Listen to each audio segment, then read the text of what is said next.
ሻሎም ጌታ ጸጋና ሰላም ይብዛላችሁ። መጽሐፍ ቅዱስ ላይ አንድ ክፍል አነሳና በሱ ጉዳይ ትንሽዬ አወራለሁኝ። መጽሐፍ ቅዱስ በሮሜ መጽሐፍ ሐዋርያው ቅዱስ ጳውሎስ እንደጻፈው ሮሜ ምዕራፍ 4 ላይ ቁጥር 1 እንዲህ ይላል፣ እንግዲህ በሥጋ ቀድሞ አባታችን የሆነ አብርሃም በዚህ ረገድ ምን አገኘ ይላል። አብርሃም በሥራ ጸድቆ ቢሆን ኖሮ የሚመካበት ነበረው፣ ነገር ግን በእግዚአብሔር ፊት መመካት አይቻልም። መጽሐፍ ምን ይላል? አብርሃም እግዚአብሔርን አመነ፣ ጽድቅ ሆኖ ተቆጠረለት። ብዙ ጊዜ በክርስቶስ ኢየሱስ እመኑ፣ ጌታን እመኑ፣ ተቀበሉ የሚል መልእክቶችን ስናስተላልፍ ለብዙዎቻችሁ ግራ የሚያጋባ ኮንፊውዝ የሚያደርግ ነገር አለ። በክርስቶስ አምናለሁ እኮ እኔ አምናለሁ እኮ እንላለን። ነገር ግን እምነት የሚፈልገው ነገር አለ። መጽሐፍ ቅዱስ ሲናገር እምነት ከመስማት ነው፣ መስማትም በእግዚአብሔር ቃል ነው። የእግዚአብሔርን ቃል ስንሰማ ደግሞ ራሳችን ያሳየናል፣ ኃጢአተኛ እንደሆነ ይናገራል። ሰው ሁሉ ኃጢአትን ሰርቷል፣ የእግዚአብሔር ክብርም ጎድሎታል። በአንዱ በአዳም ምክንያት የመጣው ኃጢአት በሁላችን ዘንድ አለ። ሁላችንም ኃጢአተኞች፣ ሁላችንም በድለናል፣ ሁላችንም ከፍርድ በታች ነን። ነገር ግን ዘመኑ ሲደርስ ክርስቶስ ኢየሱስ እኔና እናንተ በመስቀል ላይ መጥቶ እንደሚሞት ተናገረ። አብርሃም ሰርቶ ያመጣው ጽድቅ የለውም፣ ነገር ግን አንድ ነገር አለው። በክርስቶስ ሊሆን ስላለው ነገር ዕብራውያን መጽሐፍ እንደተናገረው ቀድሞ መርምሮ አምኗል፣ መስዋዕትን አድርጓል። ልጁን ሊሰዋ ባወጣ ጊዜ የቀረበለት ያ የበጉ መስዋዕት የአዲስ ኪዳን የታረደው የእግዚአብሔር በግ የተባለው ክርስቶስ ኢየሱስ ነው። በዛ መስዋዕት በኩል ድኗል፣ አምኖ ድኗል። በእምነት በኩል ጸድቋል። እኛም ስናምን ገላትያ መጽሐፍ እንደሚናገረው እንደ ተስፋው ቃል የአብርሃም ዘር ወራሽ ነው። ከአባታችን ከአብርሃም የምንቀበለው ነገር እምነትን ነው። በእምነት መታዘዝን፣ በእምነት መኖርን ነው። አምኖ ጽድቅን መፈጸምን ነው። ሰው ኃጢአተኛን፣ ስለ ኃጢአታችን ደግሞ ለመዳን ምንም መንገድ አልነበረም። ሰው ሁሉ ከፍርድ በታች ነው ያለው። ነገር ግን በክርስቶስ ኢየሱስ የሆነውን እምነት ስናምን እኛ በደለኞች፣ እኛ ኃጢአተኞች፣ እኛ ከፍርድ በታች ነበርነ ሰዎች ነን።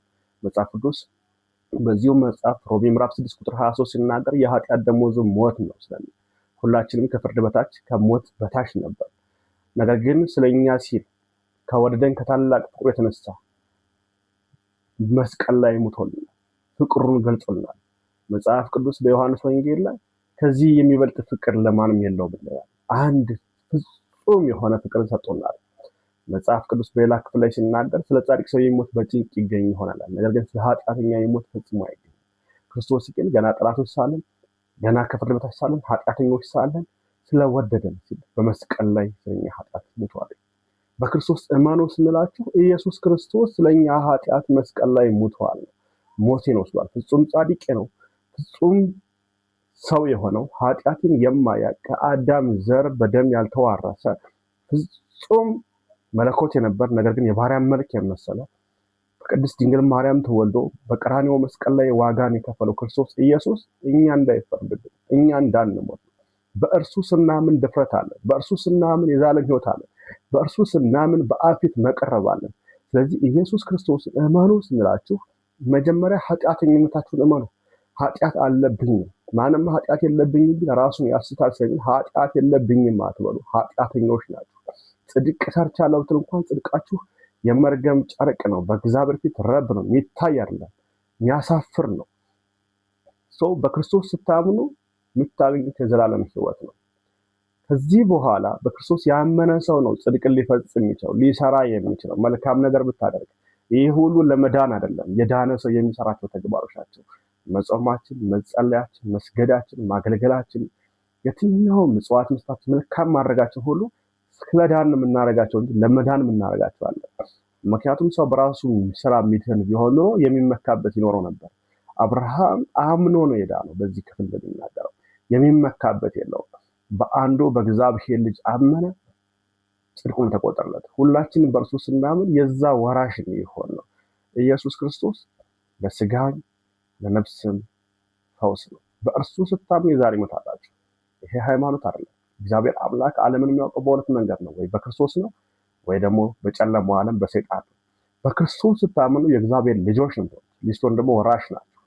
ሰው የእግዚአብሔር ወራሽ ለመሆን የእግዚአብሔር መንግስት ወራሽ ለመሆን በክርስቶስ ኢየሱስ ስናምን እርሱ ስለ ኃጢአታችን ሞቷልና፣ እሱ ስለ በደላችን ሞቷልና፣ እሱ ስለ በደላችን ዋጋን ከፍሎልናል። መስቀል ላይ ሞቶልናል። ደግሞ ሞቶ አልቀረም። በሶስተኛው ቀን ከሙታን በኩር ነው ተነስቷል። ከዛም 40 ቀን ለደቀ መዛሙርቱ ታይቷል። ከዛም ወደ ሰማይ በክብር አድርገዋል። እንዲህ ሲያድ ያያችሁት ኢየሱስ ደግሞ ተመልሶ ይመጣል ተብሏል። በደብረ ዘይት ያደረገው ኢየሱስ በክብር ይመጣል። በደጅ ነው ያለ ኢየሱስ ይመጣል። ወገኖቼ ንስሐ ግቡ፣ ተመለሱ። በየትኛውም ሃይማኖት ስርቶች አላችሁ። የምታነቡት የምናነበው አንድ መጽሐፍ ቅዱስ ይዘናል። ነገር ግን አንድ እውነት አለ። በዚህ እውነት ውስጥ ማመን አለ። የምንሰማውን ቃል ማመንና መቀበል እንጠይቃለን። ኢየሱስ ይወዳችኋል። ዘመናችሁ ይባረክ። ክርስቶስን የማታውቁ ሰዎች፣ ክርስቶስን ያላመናችሁ ሰዎች አንድ ጸሎት ከኔ ጋር ጸልዩ። ጌታ ኢየሱስ ሆይ እኔ ኃጢአተኛ ነኝ በሉ። እኔ በድዬሃለሁ በሉት። ስለዚህ አብረን እንጸልይ። እግዚአብሔር ሆይ እኔ ኃጢአተኛ ነኝ፣ በድዬሃለሁ። ነገር ግን ክርስቶስ ስለኔ ኃጢአት በቀራንዮ መስቀል ላይ ሞተህልኛል። ደምህን አፍስሰሃል፣ ከሙታንም ተነስተሃል። ደግሞ ወደ ሰማይ አድርገሃል። ኃጢአቴን፣ በደሌን፣ መታለፌን ሁሉ ይቅር በል። ልጅህ አድርገህ ተቀበለኝ። ሰይጣንን፣ ዓለምን፣ ኃጢአትን ሁሉ ክጃለሁ። በክርስቶስ ኢየሱስ ተቀበለኝ። ስሜን በሕይወት መዝገብ ላይ ጻፍልኝ። አሜን። በሆነው በኢየሱስ አሜን። ዘመናችሁ ይባረክ። ብሩካን ናችሁ።